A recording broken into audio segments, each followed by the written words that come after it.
Well, everyone, we have a lot of news to bring you today regarding Nintendo. Not just Switch 2, although we have some stuff there, but also like brand new games, movie news. Holy crud. Nintendo apparently is starting to lean more into digital sales, and this is according to somebody who has access to the sales data. So we're showing an increase in digital sales during the actual Nintendo Switch 2 era. Also, we have an update to an engine that actually might make games much easier to run on Nintendo Switch 2 for third-party partners, and more stuff on Metroid Prime 4, Age of Imprisonment. Look, we got a pretty packed show today, and we're going to be starting with a pretty great story after I remind you that we are giving away 3 copies of Age of Imprisonment and 5 copies of Kirby Air Riders. We have links to those respective giveaways down in the pinned comment or the description. Let's go ahead and dive into this very first one. This is kind of huge. Huge for me anyways, as a fan of the franchise. We're talking about Rayman. So, Rayman news was found in this interview from the Paris Games Week. It is clearly stated that Ubisoft is currently working on more than one Rayman project. The 30th anniversary celebrations are a build-up to some of the revelations, and they have the full video, but this is the clip that really matters from the interview. Now, I did read all the subtitles on this, and I wanted further context, as did this one person. So they asked Grok, an AI tool via X, to provide a translation, and I really like the translation Grok gave compared to what I was able to discern myself. Remember, this is a translation. This is not, obviously, I'm not a language expert here.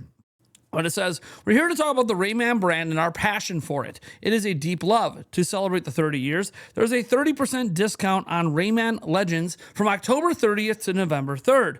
We're working with the community to bring back the mythical story of Rayman. It started in 1995 with Rayman 1, then 2, 3, Origins, Legends, and it's been 12 years since the last big game, but it won't take that long again. We're developing more than one Rayman project right now. These celebrations are a preparation for future revelations. So, more than one Rayman project in the works. There's been reports in the past about a AAA Rayman game in the works, but he's saying there's more than one going on. So, look, that's just exciting news if you are a fan of the Rayman series at all. I know I am. So, yeah, look, this is just nothing but good news to me. And you know what's also good news to me? On a weekend, Nintendo decided to start the, well, kind of month-long run-up of marketing for Metroid Prime 4 Beyond. We've been wondering what Nintendo is going to do with the marketing for this game, and we still don't know. We're still hoping for like a direct or something, right? Some sort of major event for the game this month. Nothing has been announced as of the time of recording this video, but they did start their marketing on a Sunday, saying blast through anything that stands between you and survival in Metroid Prime 4 Beyond, Nintendo Switch 2, Nintendo Switch 2, Switch, whatever. It's available on both, right, on December 4th. And this footage here is actually nothing new. You can go look through other prior trailers and stuff and see that, like, hey, this stuff was kind of in there. They kind of, cobbled it all together. But it's still nice to see some advertising for the game going on. Again, this is just the beginning. I even said when I quoted, I'm like, hey, it begins. And what I mean is it begins is the launch marketing for Metroid Prime 4 Beyond. Began on a Sunday. We'll see what happens, of course, and where it's going to go from here. More trailers, more screenshots, more whatever Nintendo decides to do. Maybe they use Nintendo today. A whole bunch of stuff could be in play here. Next up, we're going to go to a rumor coming from a very reliable person who seems to get this stuff right quite often, and that is about the Mario Galaxy movie. That's right. A lot of people have been wondering since they revealed the Mario Galaxy movie is what it's called, is when are we going to actually see the first trailer? And it turns out we are likely going to see the first trailer on November 21st. Why? Well, according to My Time to Shine, hello, the Mario Galaxy trailer will be attached to Wicked for Good, meaning it will release online before November 21st. So that means, like, hey, if you go to the debut day of Wicked for Good, and you go to the previews to that movie, the Mario movie trailer will be part of those previews. Now, the next day, usually within 24 hours, it'll likely release online as well. But again, this is just a rumor, so take it with a grain of salt. He doesn't get everything correct. Although stuff like this, again, is the sort of thing that My Time to Shine Hello usually does get correct. So I think their sources are clearly probably in tune with what's happening here on what trailers are going to be shown this month for certain movies. And yes, Mario Galaxy needs a trailer. So look, I may or may not go to Wicked for Good. I don't know. But either way, we're going to see the trailer online and we'll probably react to it during a live stream. It can be hard to show some of these trailers in a standard video format due to copyright claims. Our live streams, we don't necessarily care if we have to delete them after or whatever we have to do. But my normal news videos, like, hey, we don't want to get any claims here, regardless of there actually being a lot of rights to react to this stuff, and it's actually protected. I don't want to deal with the legalese of that crap, but I just want to let you guys know that is coming. Another thing and is coming, and it's coming this week, is Age of Imprisonment. And someone noticed something about comparing Age of Calamity and Age of Imprisonment, about a certain character in Age of Imprisonment being advertised. And people think it's Link. Now, we've known this for a while. We see this this footage here. We'll just blow it up for you. This is showing, obviously, Age of Calamity and Age of Imprisonment, the character doing the same sort of, power up the sword attack and then doing the spin attack that we're used to. And it's no secret that many people think that this character on the left that's from Age of Imprisonment is indeed some version of Link in some way. It's also possible that while it is a version of Link, it might not be the same Link from Breath of the Wild and Tears of the Kingdom. There's been speculation around Fi/Fi being involved, so maybe it's the hero from back then. Maybe this is a hero that even predates all of this stuff, because if you guys remember, you can unlock the ancient hero garb in Tears of the Kingdom if you 100% the game, and you look like a crossover between a Zonai and a Hylian, and that's really interesting because maybe that's what the original hero is, and that's who this character is. There's a lot of speculation around it, but here's the thing: we're gonna know this week. So I'm just excited to have something to talk about with Age of Imprisonment, because again, I'm not seeing a ton of marketing yet this week, although I suspect a launch trailer is coming, reviews are coming, all of that. But it'd be nice if there was a bigger media push. Maybe that's still coming. Maybe they're going to begin it tomorrow. Maybe they'll begin it later today. But I wanted to bring it up because it is a game coming out this weekend. As I talked over the weekend, it's like the end of an era of Link and Zelda. So kind of excited about it. You know what I'm also excited about? This update to Unreal Engine 5 and how it could potentially impact positively games coming over to Switch 2. So this is from WCCF Tech. It says Unreal Engine 5's new feature could bring big visual improvements on Nintendo Switch 2.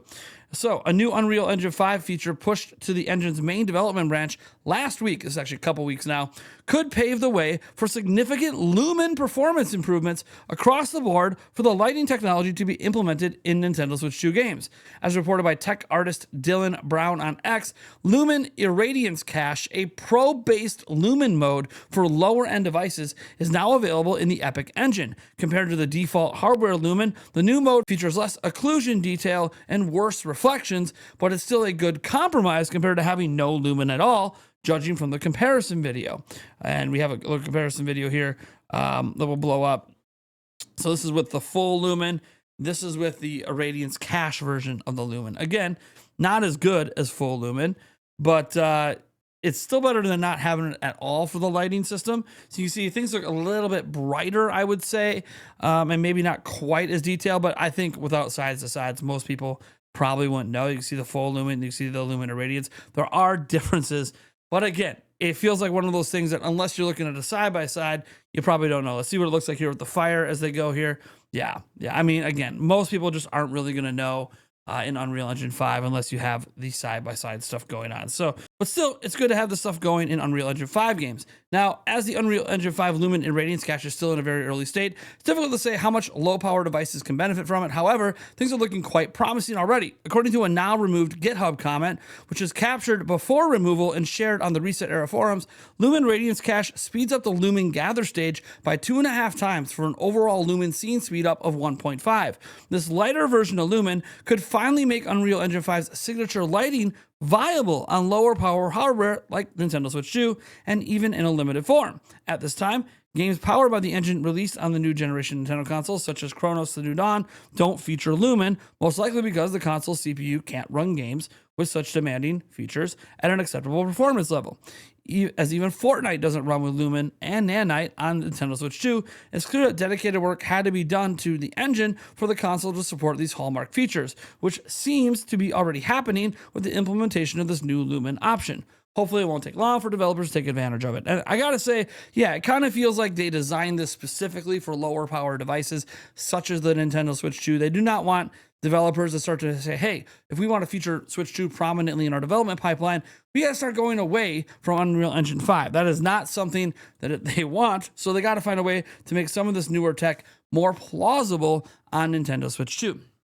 All right, so our next story here, this is going to deal with Matt Piscatella and, well, a shift to digital purchasing with consumers in North America, specifically the United States, with Switch 2.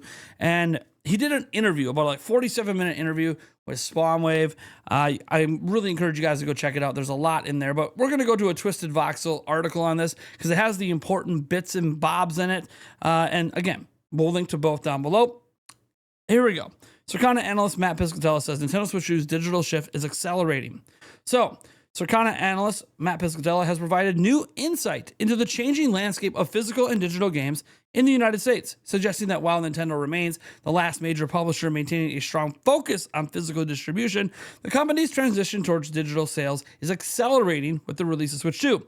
Speaking with YouTuber Spawnwave in a recent discussion, Piscatella addressed the broader market divide between physical and digital, including speculation on whether the next generation of consoles could move to digital only. During the conversation, he remarked, "I agree with you. I don't think the next Xbox will have a disc drive." He also noted uncertainty around the future of Sony's approach, stating, "Given current attach rates of the PlayStation add-on drive to the digital version of that console, I'm 50-50 that it'll happen again. I'm not sure. There are a lot of parts of the world where physical is much more important than, say, in the US, but we are getting there." Piscatella added that while a complete digital future might still be distant, even Nintendo is showing signs of moving in that direction. Nintendo is the last remaining of the physical forward publishers, and even they are starting to make that flip, at least in the US. Other parts of the world may be different. Nintendo still maintains a physical focus and a retailer focus, as where the other manufacturers have kind of effectively or nearly effectively moved on to a great degree. When discussing the impact of Switch 2, he observed the digital adoption among Nintendo Switch's audience appears to be increasing more rapidly than before. There is that dedicated buyer that loves physical, but like you said, that mix is continuing to shift, and with the most recent Switch model, we are now seeing that shift happening a little bit faster, even with Nintendo. So that's kind of the big marks there, and they go over some other stuff, some details about the Switch 2. I would have to say that I kind of agree. I think the shift has been happening all throughout the Nintendo Switch generation, and definitely a larger shift towards digital in the tail end of the Switch than the front end of the Switch generation. And I think that we're just seeing a continuation of that on the Nintendo Switch 2. Yes, I do believe like Mario Kart, well, maybe not Mario Kart World because of the bundle, but I do believe things like Donkey Kong Bonanza and all of that likely have a higher physical sale rate than digital rate, but I do believe it's much closer than it once was. And by the end of the generation, it might 100% flip to where more people are buying digital than physical. Look, guys, digital, it has a ton of conveniences with it, such as not even needing to leave your home or not having to wait for Amazon to like maybe delay your thing and having it pre-installed so you can play it right away the night before. And there's a whole lot of advantages there, and obviously the convenience factor. But on top of that, you got to buy expensive storage, like 1 terabyte micro SD cards for $200. It's a lot of money, and you might need multiple of them depending on how many games you have, especially if you brought your whole Switch 1 library over and you just want everything installed all the time. Plus, game file sizes are just getting factually larger. So look, I'm not saying physical has no place. Of course it does. I got a physical copy of Age of Imprisonment coming this week, but I do think that obviously they're seeing a shift. I think the shift is obvious, and it's even hitting Nintendo. Now, this last thing we're going to go over is really just about something we're technically going to cover tomorrow, but I want to remind you guys it's happening tonight, early AM, roughly 1:30 Central or so. Nintendo's financial update is happening. Nintendo will finally reveal how much Donkey Kong Bonanza sold worldwide and update their hardware and software sales totals. There's also going to be a shareholder Q&A, so that's very interesting to listen to, is the shareholder Q&A. Again, I might stay up late. I haven't decided yet to listen to this, or I might just wait for the early AM and then just search for all the news, Then, again, I haven't made up my mind, but I am very curious on this. I don't know if I'm going to put up a late night video. If I decide to stay up to cover it, yeah, we'll put up a late night video. But the chances are I'll probably maybe stay up and see what the news is and then doze off so I can wake up early and get the information out to you guys once more accurate translations and all that come out. Because sometimes, like the shareholder Q&A especially, like we're not going to get the full English translation from Nintendo for that for like days, like the end of the week. But we will have some rough translations, and those translations just get better, if you give it a little time. So anyways, I'm very curious to see how well Switch 2 is doing or how poorly it's doing. Same with Donkey Kong Bonanza and all of the rest all the way through September. Remember, this is the June to September, July to September. God, I was getting my quarters all messed up because the Switch 2 launched towards the end of a quarter, not the beginning. All right, guys. Thank you so much for tuning in. I am Nathaniel Rebel Jance, and as always, I'll catch you in the next video.